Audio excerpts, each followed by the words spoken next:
আমার শ্বশুরবাড়ি থেকে আমার মায়ের বাড়িতে প্রায় সবাই ঘুরতে গেছে, তবে আমার বড় ভাসুরের এখনও ঘুরতে যাওয়া হয়নি, কারণ আমার বড় ভাসুর শহরে চাকরি করে। আসসালামু আলাইকুম সবাইকে। সবাই কেমন আছেন? আশা করি সবাই অনেক ভালো আছেন।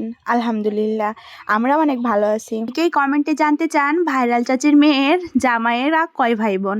তো আমার জামাইয়ের কোনো বোন নেই, আমার জামাইয়েরা হচ্ছে 3 ভাই। তো 3 ভাইয়ের ভেতরে বড় ভাইয়া থাকে ঢাকায়, তিনি ঢাকায় চাকরি করেন। সেই জন্য যখনই আমাদের বাসায় থেকে দাওয়াত করে ভাইয়ার কখনোই যাওয়া হয় না। ভাইয়া এসেছে ছুটিতে, আর আমিও সেই ফাঁকে আমার মাকে বলে ভাইয়াকে নিয়ে চলে যাচ্ছি আপনাদের ভাইরাল চাচির বাড়িতে। তো ভাইরাল চাচির বাড়িতে যাওয়ার আগে আমার বড় ভাইয়ার অনেক বেশি শখ নহাটার কালাভুনা খাবে, যেহেতু আমরা অনেকবার যে খেয়েছি, ভাইয়ার কখনোই যাওয়া হয়নি। তো যে বলা সেই কাজ, আমি আপনাদের ভাইয়া, আমার বড় ভাইয়া এবং বড় ভাবি সবাই মিলে চলে যাই নহাটার উদ্দেশ্যে। আগে আমরা যে নহাটার কালাভুনা খাবো, পরে যাব আপনাদের ভাইরাল চাচির হাতের রান্না খেতে। বাজারে চলে আসি হচ্ছে ফয়সাল মামার কালাভুনা খাওয়ার জন্য। ফয়সাল মামার গরুর কালাভুনা কিন্তু বেশ ফেমাস, আর কালাভুনার চেয়ে এখানকার ভাজা মাংসটা বেশি ফেমাস, আর সেইটা খেতে কিন্তু অনেক অনেক বেশি মজা।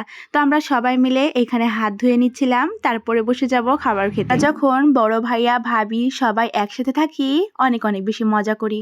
তো হাত ধুয়ে আমরা বসে পড়ি খাবার খাওয়ার জন্য। যে বসার সাথে সাথে ওনারা গরম গরম ভাত, সাথে কাঁচামরিচ, লেবু এবং পেঁয়াজ নিয়ে চলে আসে। তারপরে থাকে গরম গরম একদম গরুর ভাজা মাংস। এইখানকার কালাভুনার চেয়ে ভাজা মাংসটা কিন্তু বেশি ফেমাস। তারপরে এই তো ভাজা মাংসের সেই ঝোলটা দিয়ে ভাতটা মাখিয়ে খেতে যা মজা লাগছিল, সেটা আর কি বলবো। অনেক অনেক দূর থেকে কিন্তু নহাটার এই কালাভুনা খেতে অনেক মানুষই আসে।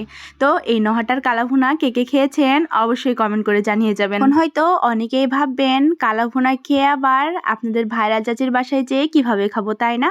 তো কালাভুনা খেতে আমরা প্রায় 11টা-12টার দিকে গিয়েছিলাম। খাওয়া দাওয়া শেষ করে আমাদের বাসায় যেতে প্রায় 2টা-3টা বেজে যায়। আমরা যে রাস্তাটা দিয়ে বাসায় যাচ্ছিলাম, রাস্তাটা যে এত বেশি সুন্দর ছিল কি বলবো। 2 ধারে ফুল ফুটেছে, দেখতেই অনেক বেশি সুন্দর লাগছে, আর পুরো রাজশাহী জুড়েই এই ফুলটা ফুটে আছে। তো এই তো কথা বলতে বলতে চলে এসেছি আপনাদের ভাইরাল চাচির বাসায়, আর আম্মা তো দেখি নাস্তা একবারে রেডি করে রেখে দিয়েছে। আমরা যাওয়ার সাথে সাথে আম্মা আমাদেরকে নাস্তা দিয়ে দেয়। নাস্তা খাওয়া দাওয়া শেষ করে আমরা একটু রেস্ট নিচ্ছিলাম। তারপরে এই তো দুপুরের খাওয়া দাওয়া করব এখন।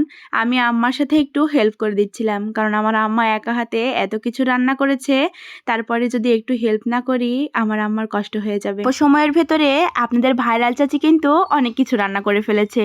ডিম ভাজি, মাছ ভাজি, গরুর মাংস, ছোট মাছের চচ্চড়ি, বেগুন ভাজি, অনেক কিছু রান্না করেছে, পোলাও। সবাই মিলে আমরা একসাথে খাওয়া দাওয়া করছিলাম। আমার আম্মার হাতের রান্নাগুলো কিন্তু অনেক বেশি মজা হয়েছিল।